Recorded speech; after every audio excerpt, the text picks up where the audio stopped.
ulang setiap minggu. Kadang kita baca laju saja, kita tidak sempat mengambil perhatian, kerana kita tahu surah ni panjang, jadi kita baca lajulah, nak cepat habis kan. Jadi kita tak sempat nak teliti. Jadi saya nak mengajak tuan-tuan untuk kita meneliti ayat-ayat dia, bagaimana Allah Ta'ala mempersembahkan kepada kita. Ayatnya ada 2 muka surat yang 22 ayat ini berada di dalam 2 muka surat sedikit. Tambah satu ayat tu.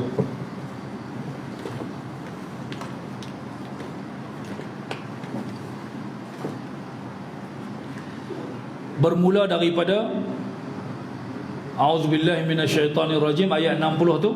Wa idh qala Musa li fatahu la abrahu hatta ablugha majma'al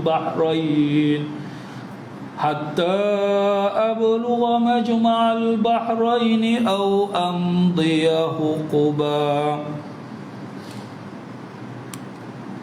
Allah Ta'ala bercerita kepada Nabi Muhammad sallallahu alaihi wasallam, ya Muhammad, uzkur wa iz. Ketika dia guna iz tu, makna dia uzkur ya Muhammad, kamu kena ingat ya Muhammad. Macam itulah bila kita baca, Allah Ta'ala tujukan kepada kita, wahai pembaca Al-Quran, kamu nak kena ingat, kena ambil perhatian.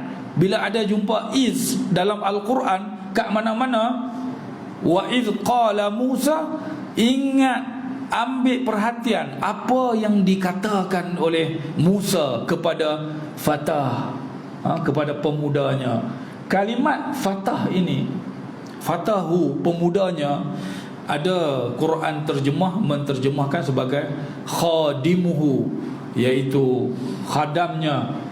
Ulama tidak bersetuju menggunakan kepada pekerja kita, pembantu kita dengan istilah khadam. Jadi proses Allah Ta'ala nak mengangkat orang yang bersama dengan Musa, diangkat martabat dia, menggunakan kalimat fatah. Fatah ini kalau bahasa kita, ingat balik ketika Musa berkata kepada pemudanya ataupun orang kuatnya, mana ada ini pendukung kuat kita. Jadi bila kita berjalan dengan pembantu kita, orang tanya, ni siapa bersama kamu?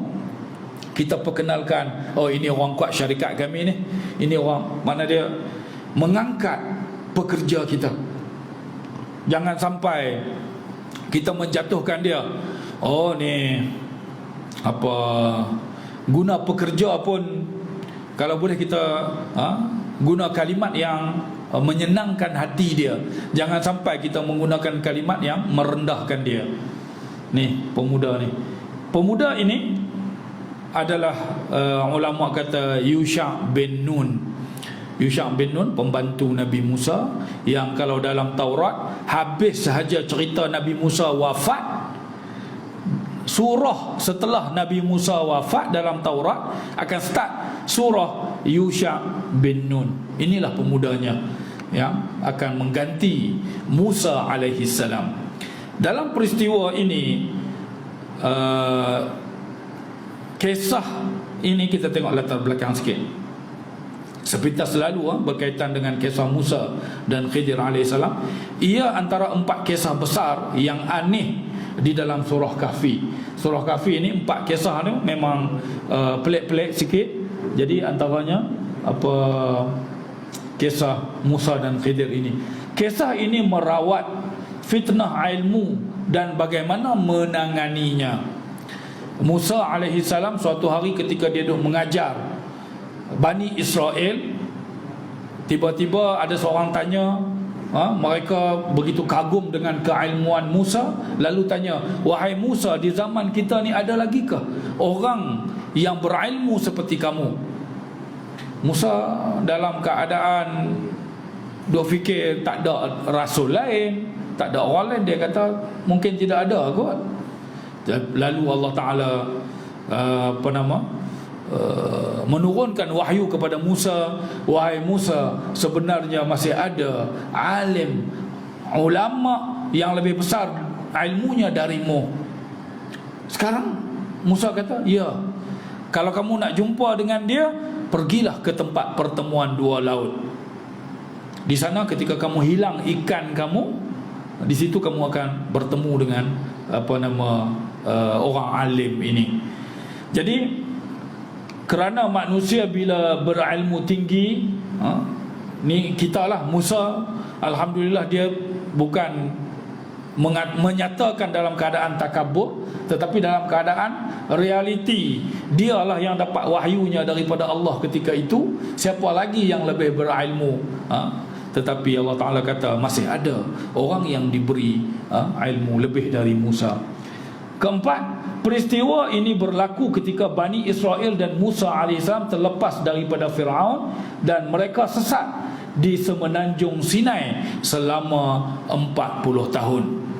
Lepas dibelah laut, dia bawa lari Bani Israel ke seberang sana, Fir'aun tenggelam di dalam laut. Mereka tidak boleh keluar daripada semenanjung Sinai. Yang target mereka adalah nak pergi ke Palestin. Kita tengok gambar dia sikit.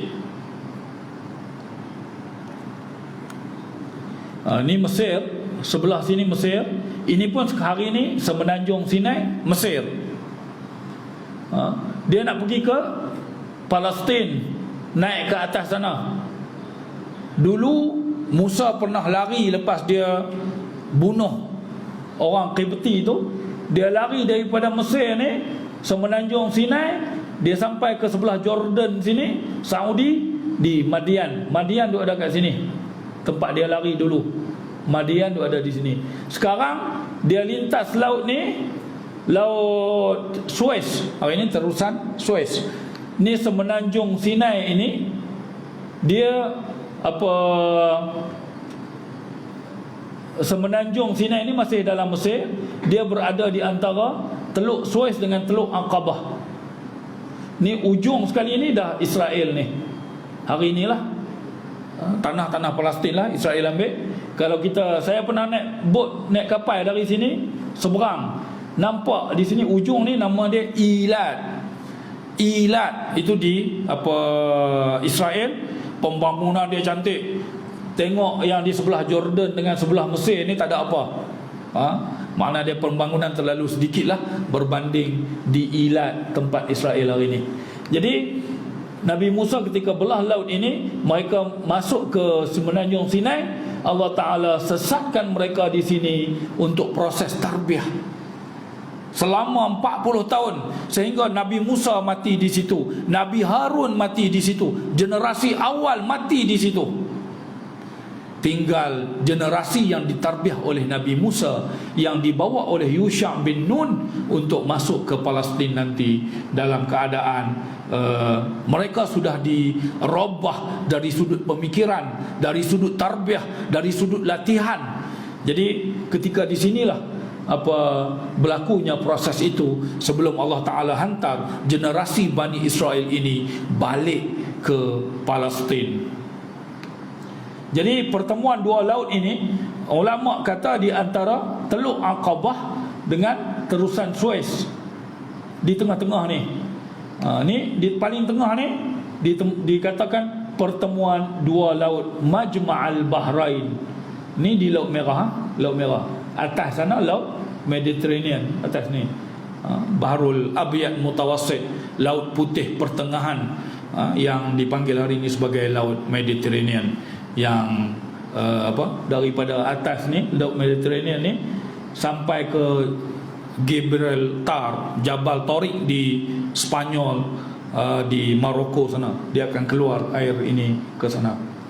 Jadi tempat ini yang ujung ni, tempat pertemuan dua laut ini, namanya hari ini adalah Ra'su Muhammad.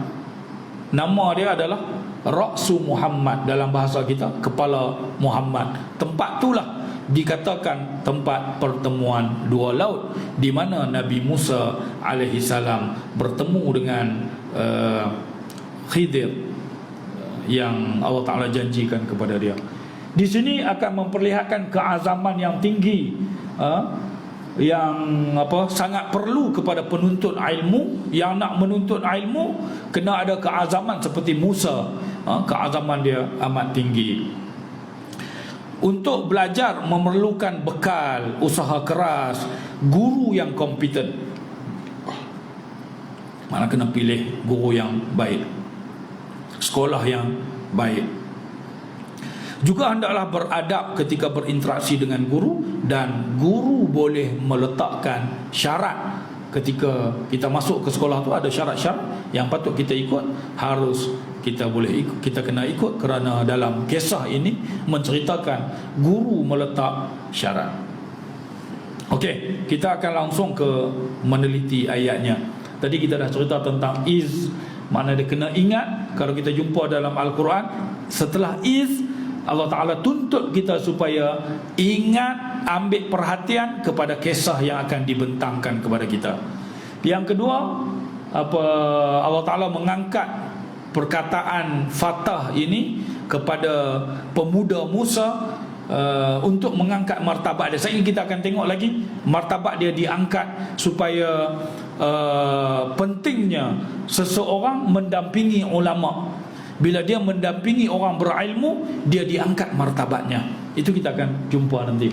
La abrahu, Musa dia kata, aku tak akan berganjak, aku tak akan putus asa, hatta ablugha majma'al bahrain, aku tak akan berganjak, dia kata kepada pemudanya. Ini keazaman Musa yang tinggi dalam menuntut ilmu. Nak pergi cari tempat belajar, punya keazaman. La abrahu hatta ablugha majma'al bahrain au amdiyahu quba, atau aku bertahun-tahun mencarinya, biar habis umur tak apa, selagi aku tak jumpa pertemuan dua laut, aku tak akan berhenti daripada mencarinya. Falamma balagha majma'a bainihima, ketika mana mereka berdua telah sampai ke pertemuan dua laut. Kita duk baca cerita Musa dengan Khidir ini. Nabi Musa ketika dalam perjalanan dengan pemuda dia, mereka bawa bekal. Lalu ikan yang mereka makan separuh dah itu dah terjun ke dalam laut. Pemuda Nabi Musa ini lupa nak bagi tahu kat Musa. Siapa yang lupa? Kita dah baca dalam kisah ni, yang lupa ikan ni siapa? Pemuda itulah, Yusha tadi. Tetapi dalam Al-Quran, kalau kita sedar, Allah Ta'ala tidak kata pemuda tu. Allah Ta'ala kata apa? Nasiya, dua-dua lupa. Allah Ta'ala kata apa? Dua-dua lupa. Ini satu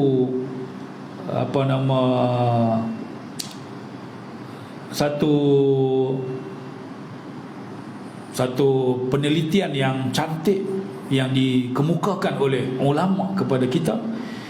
Allah Ta'ala sebut apa? Nasiya, dua-dua lupa. Kalau seorang dia nasiya tanpa ada alif, ni macam ni alif ni. Balagha ni dua-dua orang sampai. Nasiya, dua-dua orang lupa. Dua-dua orang lupa. Allah Ta'ala kata dua-dua orang lupa.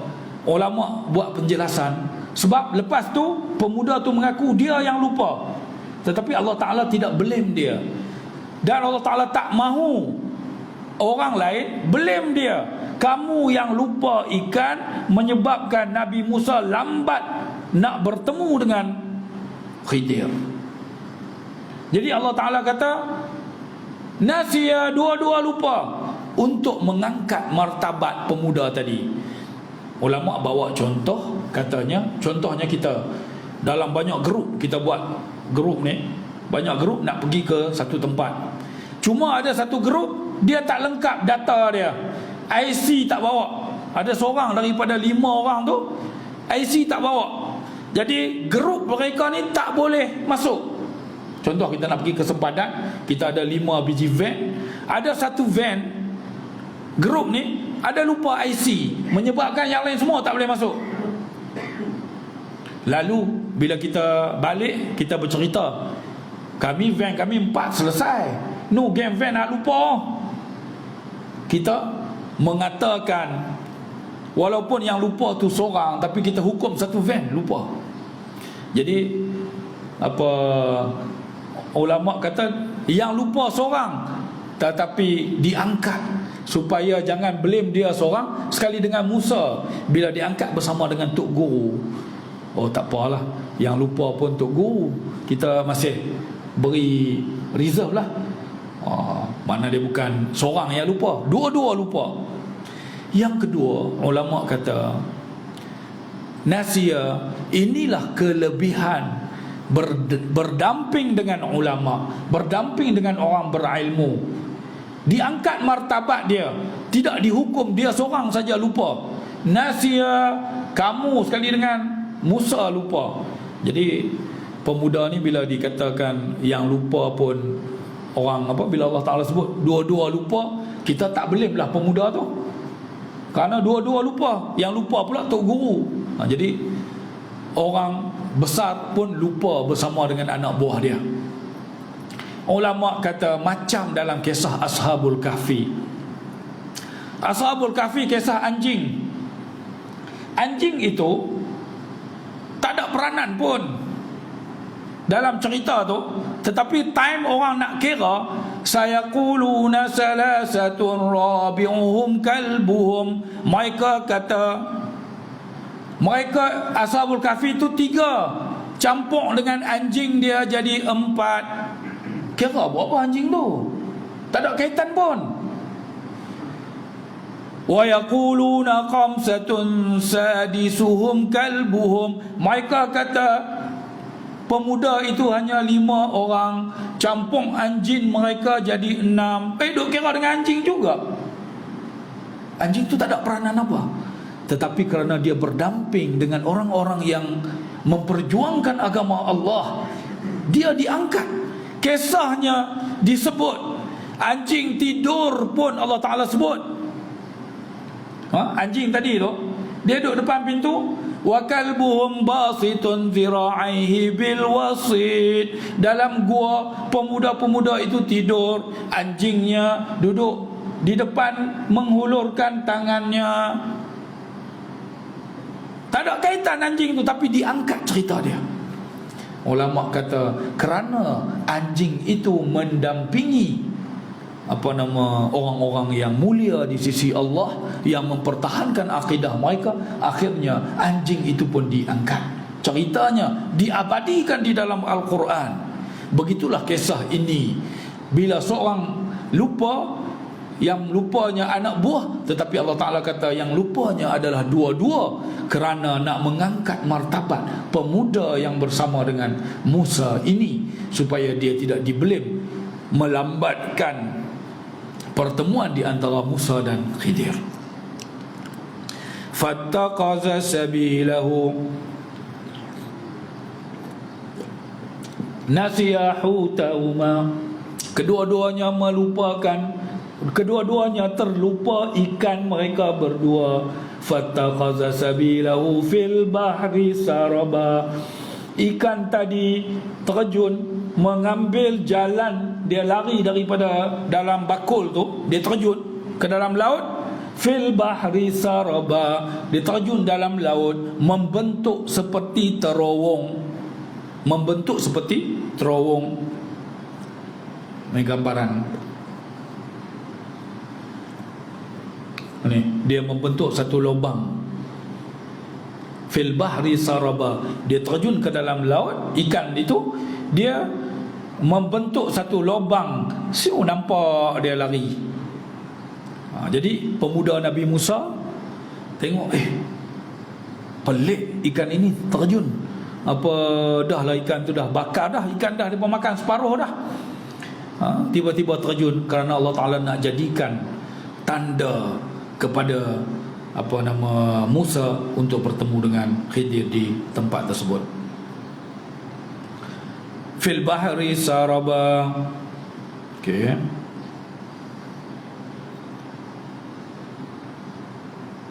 Okay, kita pergi ayat seterusnya. Ni perbandingan. Allah Ta'ala menyifatkan ikan itu terjun ke dalam laut, membentuk satu terowong. Dia besar ikan tu lah, terowong tak besar lah, besar ikan terjun tu masuk, nampak. Kita tengok daripada atas laut tu, nampak dia membentuk satu lubang, dia hilang ke tengah laut. Kali kedua disifatkan wattaqaza sabilahu fil bahri ajaba. Ikan tadi lompat ke dalam laut, lari dalam bentuk yang sangat menakjubkan. Ni kali kedua disifatkan dia terjun ke dalam laut dalam bentuk yang sangat menakjubkan. Kenapa di sini mengguna menakjubkan, di sini membentuk terowong? Ini kata-kata Allah. Allah Ta'ala yang menyifatkan. Jadi Allah Ta'ala tak hairanlah, dia yang buat. Allah Ta'ala yang buat, jadi dia tidak hairan, tidak menakjubkan bagi Allah. Di sini pemuda tadi, pemuda ni kata apa? Fa inni nasitul khun, aku lupa ikan. Wa ma ansanihu illa syaitanu an azkurah, aku tidak lupa ikan tersebut kecuali kerana syaitan yang menghalangku. Dia masih cerita, wattaqaza sabilahu fil bahri ajaba, aku melihat ikan tadi terjun ke dalam laut dengan satu cara yang menakjubkan. Pemuda ini bila dia lihat perkara itu sangat menakjubkan, kerana dia membentuk lubang tadi. Jadi kata yang kedua ini, kata pemuda, bila kata pemuda itu, dia menyifatkan ikan itu lompat ke dalam laut dengan cara yang amat menakjubkan.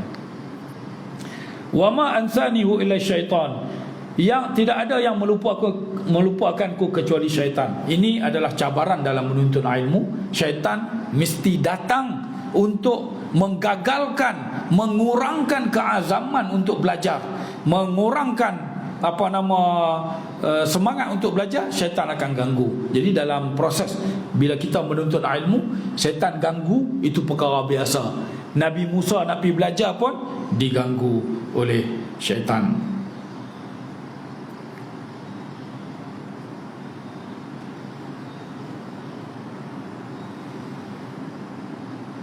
Tadi ni ayat 62, nasaba falamma jawaza, lepas mereka sampai di tempat batu tu, mereka duduk, ikan tu lompat, mereka berehat di situ. Kemudian mereka pun bangun. Falamma jawaza, ketika mana mereka berdua melintasi tempat tadi, dah tak jumpa, lepas rehat bangun, jom pergi. Pemuda tu lupa nak bagi tahu Musa, kerana ketika berlaku tu Musa tengah rehat, tidur, jadi dia tidak mau mengganggu Nabi Musa untuk beritahu ikan tu terjun. Jadi bila Musa bangun saja, Musa ajak, jom kita bergerak. Mereka pun jalan. Falamma jawaza, ketika mana mereka melepasi tempat tersebut, Nabi Musa jalan baru sikit. Qala li fatahu, dia kata kepada pemudanya, atina ghada'ana, bawa mari makanan kita. Laqad laqina min safarina hadza nasaba, kita dah rasa letih dah ni. Ulama kata Nabi Musa sebelum itu dah jalan jauh dah. Dah jalan jauh, tak letih, tak pernah sebut letih. Tiba-tiba bila melepasi tempat pertemuan dua laut itu, dia dah rasa letih.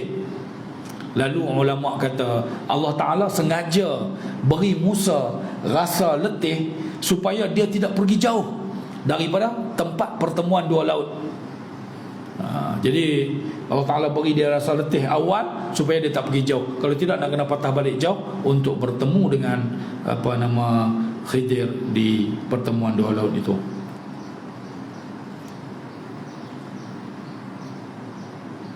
Akhirnya mereka pun patah balik, pergi. Ni mereka jumpalah ayat 65 ni. Fawajada abdan, mereka berdua bertemu dengan seorang hamba Allah. Ni ulama kata mengukuhkan bahawa orang Khidir itu bukan nabi, dia hanya seorang hamba yang Allah Ta'ala beri ilmu kepada dia. Cuma ada ulama di ayat akhir bila dia kata wa ma fa'altuhu an amri, aku bukan buat benda ni atas kehendak aku, maka ulama kata itu adalah kehendak Allah, jadi dia adalah nabi. Ini adalah perbincangan soal nabi atau tidak Khidir tersebut. Fawajada, mereka berdua bertemulah dengan hamba ini. Wa atainahu rahmatan min indina. Pemuda abdan ni, seorang hamba soleh ini, Allah Ta'ala beri kepada dia rahmat dan beri kepada dia ilmu. Wa 'allamnahu min ladunna ilma. Ni ulama ambil kat sinilah cerita ilmu ladunni, ilmu daripada sisi Allah. Banyak huraian dia dalam tafsir, kita kena pergi mendalami lah, tidak sempat saya nak mengulas di sini. Ni ilmu ladunni inilah yang membezakan di antara ilmunya dan ilmu Musa alaihi salam. Ni Musa bila bertemu, terus Musa merayu. Ni kalimat ni, hal attabi'uka. Nabi Musa boleh kata hal atba'uka. Ulama kata dia boleh kata dengan kata yang lebih ringan, boleh aku ikut kamu. Tapi Nabi Musa tidak berkata seperti itu. Nabi Musa menunjukkan minat, semangat, keazaman nak belajar. Hal attabi'uka. Attabi'uka itu ada penegasan, ada taukid, ada pengukuhan dalam kata dia, menampakkan keazaman yang sangat tinggi untuk belajar. Ni dia tidak kata kalimat yang biasa. Jadi bila murid datang nak belajar kepada guru, menampakkan keazaman, menampakkan kesungguhan, menampakkan semangat nak belajar tu. Jadi itu penting untuk penuntut ilmu. Kalau nak belajar, kena ambil contoh Nabi Musa, menunjukkan keazaman kepada guru-guru mereka bahawa mereka nak belajar sungguh. Ala an tu'allimani. Ni ulama kata sebenarnya ala an ni Allah Ta'ala boleh sahaja menggunakan kalimat lam sahaja. Li tu'allimani, guna lam sahaja, sebenarnya sudah capai maksud. Tetapi kerana Nabi Musa begitu bersemangat, begitu bertegas menunjukkan keazaman dia, Allah Ta'ala tak guna lam, kerana lam hanya akan menunjukkan minat yang biasa sahaja. Jadi Allah Ta'ala guna alaan. Alaan artinya aku sungguh-sungguh ni nak ambil kamu sebagai guru supaya kamu boleh mengajar aku. Itu dia semangat yang ditunjukkan oleh Musa alaihi salam. Mimma ulimta rusyda. Mimma ni ulama kata adab murid minta ilmu kepada guru, jangan minta semua. Mimma, sebahagian.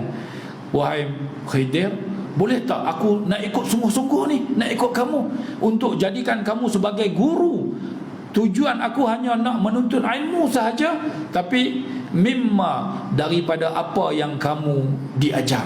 Mana dia, kalau kamu boleh ajar aku sebahagian pun dah tak apa. Dia bukan nak minta semua. Jangan kita pergi minta dekat guru tu, kita nak semua ilmu dia. Jadi Nabi Musa beradab dengan Khidir ini, dia menggunakan sebahagian, meminta sebahagian saja daripada ilmu tersebut.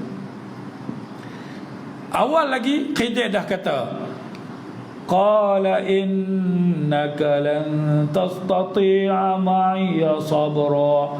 Confirm. Kalimat yang diguna oleh Khidir ini adalah kalimat tegas. Confirm, kamu tak mungkin dapat bersabar kalau bersama denganku. Confirm. Penggunaan lan ni selamanya. Kamu selamanya tak akan mungkin sabar dengan aku. Khidir dah sebut.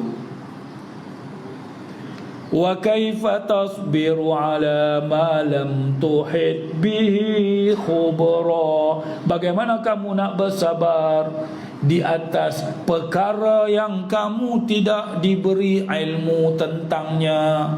Kamu tak diberi ilmu tentangnya, kamu tak mungkin sabar.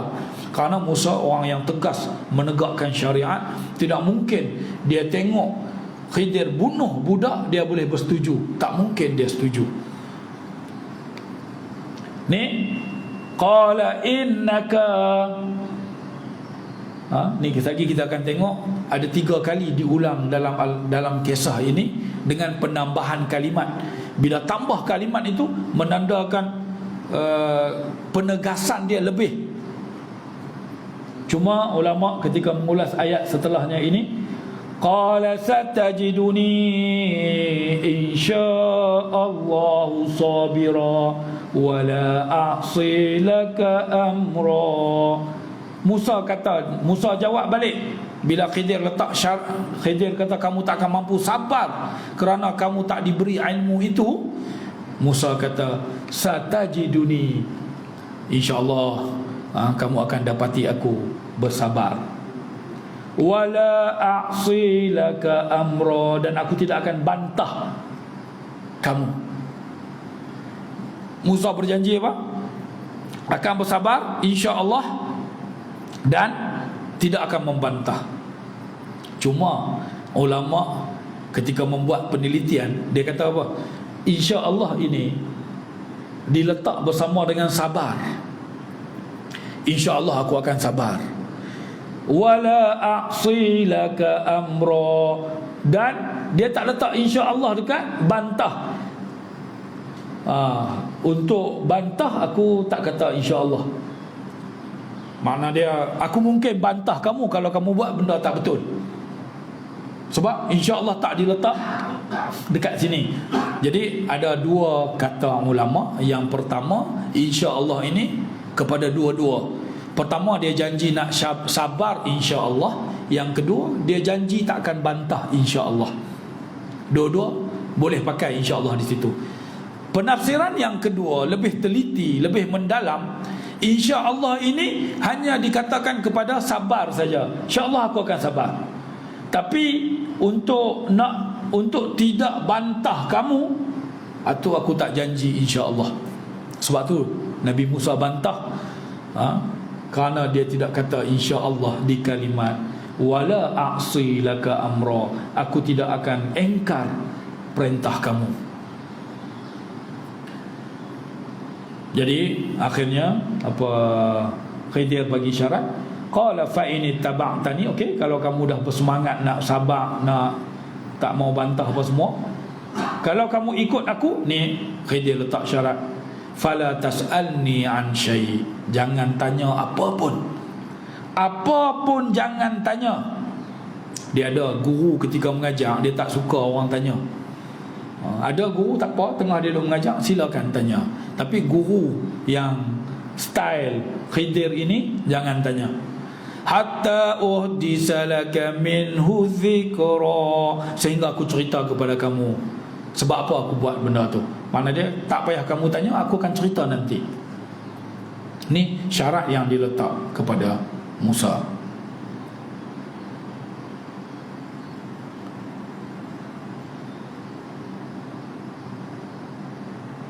Ni tadi Khidir kata qala in, kamu tak akan mampu untuk sabar. Ni di antara qala dan innaka ditambah qala alam aqul innaka lan tastati'a ma'iya sabra. Bila Nabi Musa bantah kali pertama, tanya tebuk, kenapa kamu tebuk kapal tu? Kamu dah buat satu benda yang mungkar. Bila Nabi Musa tegur, dia kata qala alam, bukankah aku dah kata kamu tak mampu sabar bersama denganku? Dia tambah alam aqul. Ni kita bila kita meneliti, kita akan dapati dialog ini amat tegang di antara Musa dan Khidir. Bila Nabi Musa bantah lagi pasal dia bunuh budak, dia tambah 3 kalimat. Tadi dia tambah 2. Alam aqul, ni alam aqul laka innaka lan tastati'ani, ayat 75.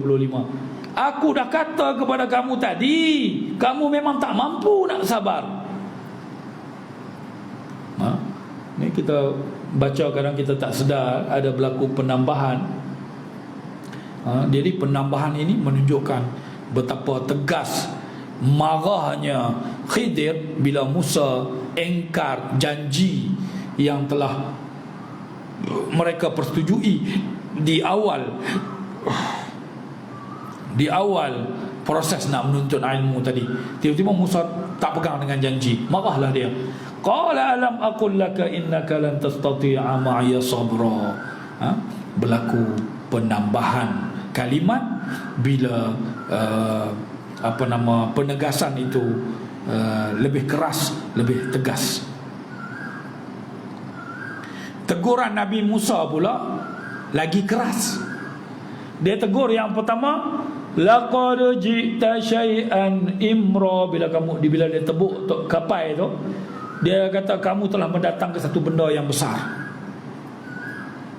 Kamu dah melakukan benda salah yang besar ni. Jadi dia tambah qala alam, 2 kalimat saja, qala alam. Tapi bila dia bunuh budak, Nabi Musa guna kalimat yang lebih keras. Laqad ji'ta syai'an nukra. Kamu dah melakukan satu perbuatan mungkar yang sangat besar. Jadi bila Nabi Musa tegur dia dengan keras, sebab dia bunuh budak. Bunuh budak itu tanpa soal, tanpa apa, menyebabkan Nabi Musa menegurnya dengan lebih keras. Lalu dijawab dengan qala alam aqul laka, dengan tambahan 3 kalimat baru di dalam kata tersebut untuk menampakkan betapa tegas marahnya dia di atas tidak komitmen Musa dengan janji awalnya tadi.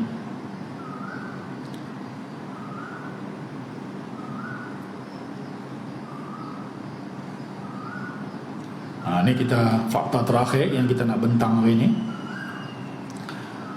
apa berkaitan dengan perbuatan Khidir. Saya ingat saya dah bentang itu sekali kat sini, tak tahu masih ingat atau dah lupa. Fantalaqa, sampai dia tebuk kapal. Perbuatan Khidir diiringi oleh huruf fa. Kan perbuatan Khidir ni ada 3. Tebuk kapal, bunuh budak, tegakkan dinding. Tegakkan dinding. Yang pertama tidak diiringi oleh huruf fa. Adapun 2 lagi diiringi oleh huruf fa. Kenapa? Ulama ketika meneliti, dia lihat, Masya Allah, perbuatan tegakkan dinding ini diiringi oleh huruf fa. Fa ini ulama kata dia membawa maksud berlaku terus.